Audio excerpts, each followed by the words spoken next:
अस्सलाम वालेकुम। Biliary drainage tube या पीटीबीडी के साथ घर पर रहना शुरू में थोड़ा मुश्किल लग सकता है। ये बिल्कुल नया तजुर्बा है। तो इस गाइड का मकसद आपको वो तमाम मालूमात देना है जिससे आप पुरसुकून और पुरएतमाद महसूस करें।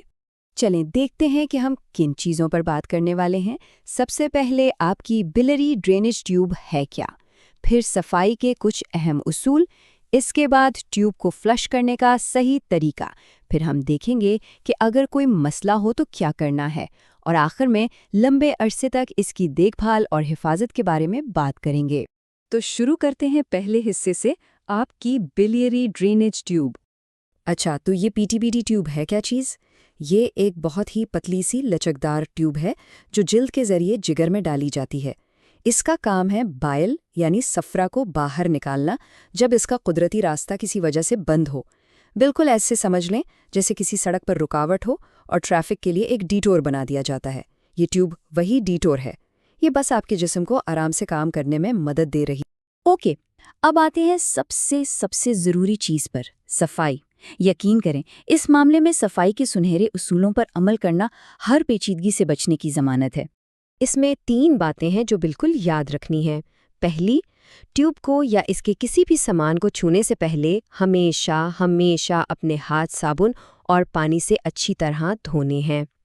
दूसरी बात, ये जो अल्कोहल स्वैब्स हैं ना, इन्हें अपना सबसे अच्छा दोस्त बना लें।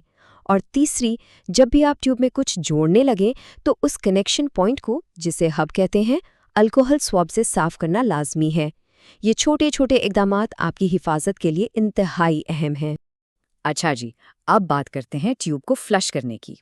ये बस एक मामूल का काम है ताकि ट्यूब ठीक से काम करती रहे। परेशान होने की बिल्कुल ज़रूरत नहीं। हम इसे मरहलावार आराम से समझेंगे। देखिए, यहाँ 2 तरह के सेटअप हो सकते हैं।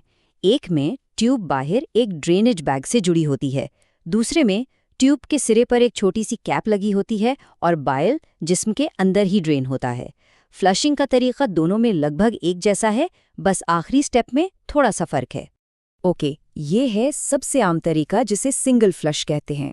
सबसे पहले हमेशा की तरह हब को एक नए अल्कोहल स्वैब से साफ करें।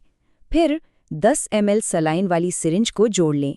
अब आहिस्ता से 5 ml सलाइन अंदर की तरफ यानी जिगर की तरफ इंजेक्ट करें। फिर बाकी के 5 ml नीचे की तरफ यानी बैग या कैप की तरफ।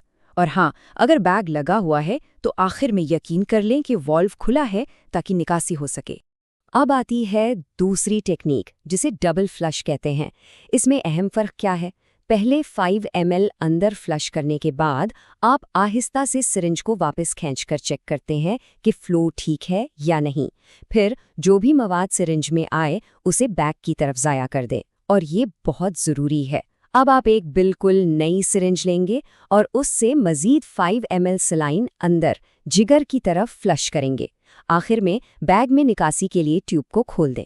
और हाँ, अगर आपकी ट्यूब पर कैप लगी है यानी अंदरूनी निकासी है तो फ्लश करने के फौरन बाद स्टेराइल कैप को वापस एहतियात से लगा देना है। ये बहुत ज़रूरी है।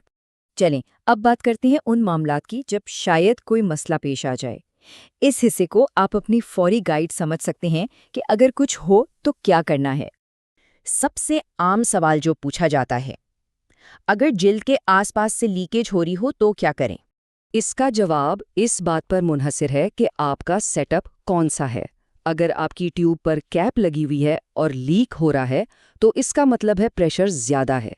फौरन एक ड्रेनेज बैग लगा दें ताकि प्रेशर रिलीज़ हो और फिर अपनी आईआर टीम को कॉल करें। लेकिन अगर आपकी ट्यूब से पहले ही बैग लगा हुआ है और फिर भी लीकेज हो रही है तो फौरन अपनी आईआर टीम से राब्ता करें। हो सकता है ट्यूब ब्लॉक हो या अपनी जगह से हिल गई हो। कुछ सुर्ख अलामात हैं जिन पर फौरी तवज्जो देनी चाहिए। अगर पेट में दर्द के साथ बुखार हो या बाइल का आना अचानक बिल्कुल बंद हो जाए या इसके बरक्स अचानक बहुत ज़्यादा बाइल बैग में आना शुरू हो जाए, इनमें से कोई भी सूरत हो तो इंतज़ार नहीं करना, फौरन अपनी आईआई टीम से राब्ता करना है। एक और डर होता है ट्यूब के निकल जाने का। इससे बचने का बेहतरीन तरीका है एहतियात। ख़ास तौर पर जब बिस्तर पर करवट लें या उठें तो ध्यान रखें कि ट्यूब चादर या कपड़ों में ना फंसे। अगर खुदा ना खास्ता ट्यूब निकल जाए, چاہے تھوڑی سی بھی، تو اسے واپس اندر دھکیلنے کی کوشش بالکل نہیں کرنی۔ بس اس جگہ کو صاف ڈریسنگ سے ڈھک دیں اور فوراً آیا ٹیم سے رابطہ کریں۔ ٹھیک ہے، اب آتے ہیں اپنے آخری حصے پر، لمبے عرصے تک اس کی دیکھ بھال اور حفاظت کیسے کرنی ہے۔ یہ ایک بہت ضروری بات ہے۔ اس PTBD ٹیوب کو ہر 3 مہینے بعد تبدیل کروانا ہوتا ہے۔ بہتر ہے کہ آپ اس تاریخ کو اپنے کیلنڈر پر نشان لگا لیں تاکہ بھول نہ جائیں۔ روزمرہ کی زندگی میں کچھ آسان عادتیں اپنانے سے بہت فائدہ ہوگا۔